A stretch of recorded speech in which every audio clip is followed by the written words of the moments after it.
Hi, Dawson. What are you doing? Making pizza, Marco. All right. Okay, so show us how to make pizza. Okay, the flour. Okay, so you're putting it in the flour. Yeah, take out the air. All right. Yeah. Patting it down on the edges. Now try not to use a rolling pin because that takes all the air out of the dough. That's right too. And if you do use a pin, just use it very gently. Now if you're really good, you can do what Dawson's doing, tossing it up in the air. Otherwise, just keep on stretching it with your hand.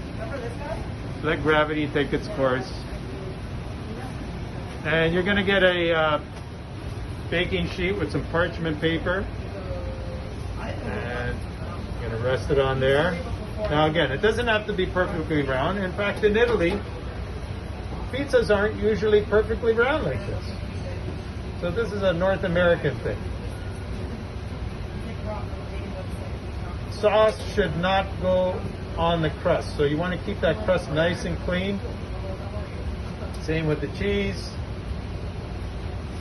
And you're going to put it in the oven. Okay, so the pizza's done. You can tell because the cheese is nice and golden.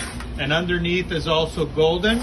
So we cooked it 15 minutes at 450 degrees.